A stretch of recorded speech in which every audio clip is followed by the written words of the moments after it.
Hey YouTube, Cybermetrics here. As you can tell, this is going to be a deck list of the current deck that I am running.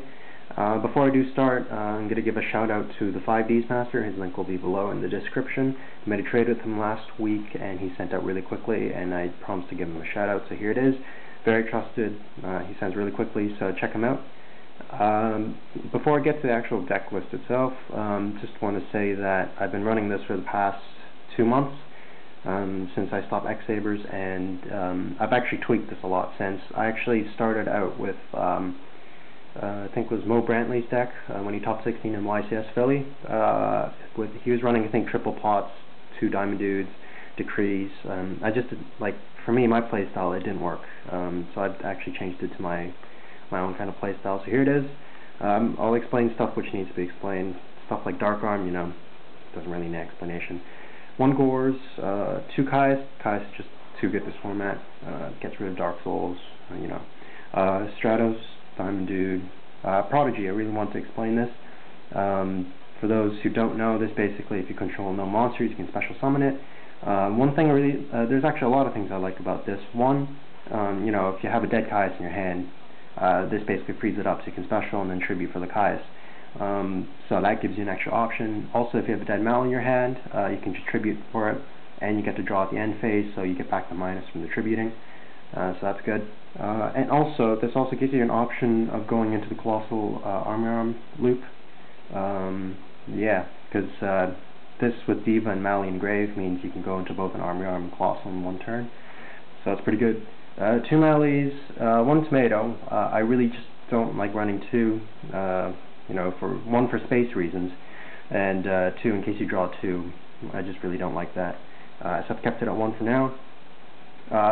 Plague, Sangan, obviously, it's pretty much a staple now. 3 Divas. I see a lot of people running 2 Divas, 1 Reese, and then the 1 Gillman. But the 3 Divas just adds the consistency of the deck. Basically, if you draw into a Diva, it's different if you're drawing into a Reese, because that way, it's just a single tuner when you summon it. So at least when I have 3 Divas, if I draw any of them, I can use all the effects, compared to just drawing the 1 Reese. So obviously the Gillman for an instant level 5 with the Diva, 1 Snowman Eater, and 1 Penguin Soldier.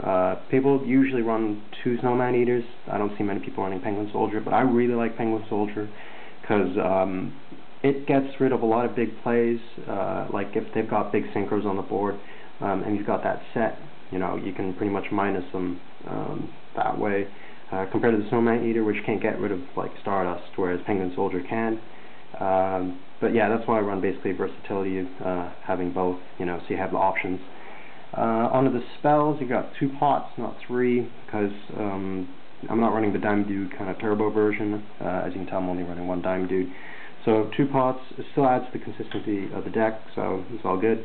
1 Future Fusion pretty much makes the deck really consistent. If you draw it, dump the Mali first turn, and you go into level 8 with the Diva from there. 3 Miracle Fusion, the main, soul of the deck. It pretty much gets your zeros out. 1 Allure, because you've got a lot of dark targets. Gold Sarc, I don't see a lot of people running this, and I think the reason why people don't like it is because they think it's slow. I mean, obviously, if you draw badly and you activate Gold Sarc, you're down to 5 cards for 2 turns, and that could be, quite a big problem. But I just like it because, it gets into either of these 2 cards within the 2 turns, and obviously, if you get Future Fusion, it sets up a play really big, like with Mali and Diva. So I just like the Gold Sarc option. Rhoda, to get the Stratos or Diamond Dude, usually Stratos. Staples, Reborn, Dark Hole, Trunade, Mind Control. I'm running 2 MSTs. The reason why is because this deck, a lot of people don't realize, is actually an OTK deck. A lot of times I can actually get off an OTK. If I draw well, I can actually get it off within 2nd turn. There's also, as I said, the Colossal Army Arm loop. And so MST basically just helps clear the back row. So it's extra options.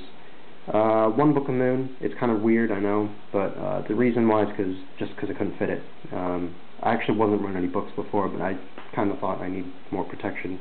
I'm not running any bottomlesses, as you'll see in a sec, so this just adds, to the protection of, all of my cards.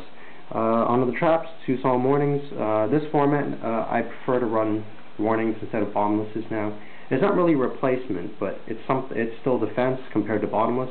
And even though I am paying life points, as I said, this is more of a, it's not exactly like a 100% OTK deck, but it has a major option of doing so. And so Solemn Warning, I find, just stops a lot more plays compared to just Bottomless. Solemn Judgment, obviously, 2 Wing Blasts. A lot of people will probably criticize me for this because they say, oh, it's -1 pretty much almost all the time. I really do like this card, though, because one, I guess if you've got a Mally, you know, it's really hard to get rid of in your hand in this kind of deck, unless you bring in a Bronic. So this is just an extra option of getting rid of it. 2, it gets rid of, you know, a Plague if you don't need it as well. But 3, I really just, if it manages to go off and your opponent can't chain anything, say you know you bounce their back row back to the top of their deck, and if it's a trap, they have to set it again next turn. So they're losing their draw, and then 2, they're pretty much, they can't activate it for another turn. So I like how it sets them back, and also it pretty much acts like an MST, you know, in that I can get rid of the back rows and go for game. So yeah, I kind of like Wing Blast. Wing Blast over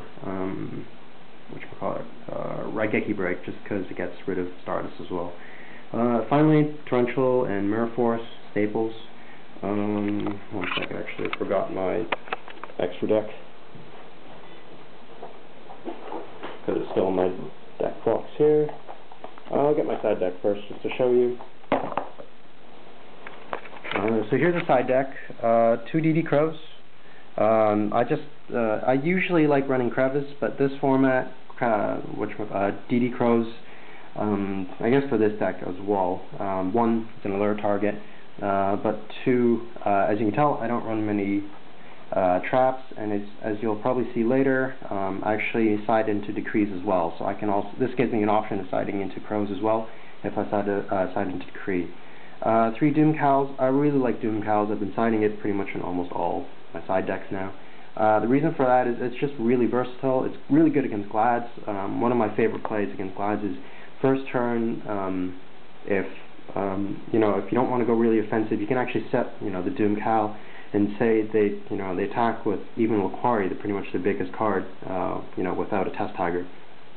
This is actually 1800 defense, so they attack into it. This gets flipped up, and if they do want to tag, this effect goes off and they both get destroyed. So in a way, you know, they're losing their card, because to them, Glad Beasts, they don't usually draw that many monsters in the first hand.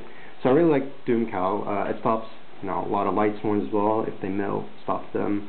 Really annoys them, I can find. Yeah. Enough of Doom Cow, you know what it does. 1 Super Polymerization. I was running 2 before, but I found that it was really dead. And to be honest, it's more of against just X-Sabers to go into Elemental Hero Gaia. It's basically just to stop their big plays. Say they go into Boggart Knight, into something, then you'd obviously probably know that they have a Fault Troll. So if you can Super Polymerization them before they bring out their Fault Troll, you know, it stops their play and also gives you a big monster on your side of the field. So I kind of just like the 1. Lightning Imprisonings. They were at first there for what was the deck? Herald, Perfect Herald, but I actually haven't been seeing that much. But now with Light Sworn coming back, I've decided just to keep this because it really slows them down, and you know they don't have too many options against it unless it's side like Breakers or something. So I just kept pretty much those 2 in. Also against X-Sabers, I've got the 2 E-Calls, you know, just to stall their plays and bring out monsters from their side. You know, I've been playing X-Sabers for a while before, and I realized that if someone sides Gotham's E-Call, and you somehow, you know, if you get it off, it'll pretty much ruin their play. Yeah, so I really like that. 1/7 Tools. This is, again, I like siding multi-purpose kind of cards. 7 Tools is good for like Glad Beast matchup, for Blackwings, basically a lot of trap-heavy lineups, or even Machine of Gadgets, or any anti-meta. But just 1. 2 Decrees, again for any trap-heavy lineups. But this is more for like real anti-meta, so stuff like Skill Drain, or if I know they're running Oppression. Even though like X-Sabers are semi-trap heavy, I wouldn't side these against them. Finally, 2 Chain Disappearance. As you guys probably know from the previous couple YCSs, this has been played a lot. And again, I've always been a fan of this card. I've run this I think since like March. when I was running Infernals back then. And this card, it's a lot more versatile than people think. I mean, it pretty much wrecks Plant Synchro or Quick Draw because there's so many targets. There's cards like Card Trooper, Dandelion, Debris Dragon, Lone Fire Blossom. Basically, it hits a lot of their key cards and removes them at the same time, so they can't Pot of Avarice it back. But at the same time, not only does it hit that deck, but it also stops decks like, what was it, Frog Monarch. If you can get this off when their Treeborn Frog is special summoned, you can remove their, their Frog, and they pretty much have not too much left to tribute for their, their Monarchs, except for like Battle Faders. So again, this is really versatile against pretty much like low level or low attack monsters. So I really like that. And I'm kind of running over 10 minutes now. Actually, I'm almost at 11. So I'll just show you the extra deck really quickly. One Draco Knight, Dragon Knight Draco Keist for the super polymerization. Oh, forgot to mention, that's basically for possibly for Hopeless Dragon, or maybe just for a deck which will sink into Dragon. Yeah. Almost a Hero Guy, I explained that with the super polymerization against pretty much any Earth type deck, mainly X-Sabers. 3 zeros, pretty much needed in the deck. Level 8, Colossal, Scrap Dragon, Stardust, and Dark End. You can get out Dark End really easy because you have Mali. 1 Black Rose, Goyo, Bronek, Sea Dragon Lord Shilmadon. The reason why I'm running this is because it really helps in the OTK. A lot of times if you do go into Stardust with the 3 monsters that you have, this is usually one of them, and if you can pump it up to 3k, that means that you're able to get over 8,000 attack and get the OTK off. I found that if you've gone into Catastor, you usually be, I don't know, about 600 short of game. So with this card, it basically allows for, an OTK. Catastor, obviously, and Armory Arm, so that you can get the Armory Arm Colossal, because it's pretty easy to get off, especially with the Prodigy and the Penguin Soldier, and then Diva or Plague. So that's it. Sorry about the video being so long. I kind of explained a bit too much there, but that is it. That's the current deck that I'm running. If you want to give me suggestions or anything, feel free to, but as I said, I've been running this for the past 2 months, and I've tweaked it a lot, and it's pretty much to my liking now. So, again, I will listen to any sort of comments that you make, or any suggestions. So that's it. If you guys want to try the deck out, go ahead. And yeah, for the next week or so, though, I won't be making any videos because I have my end term exams. So hopefully I'll see you when I go back to Hong Kong, and hopefully I can get some boxes over there. So thanks for watching, and see you.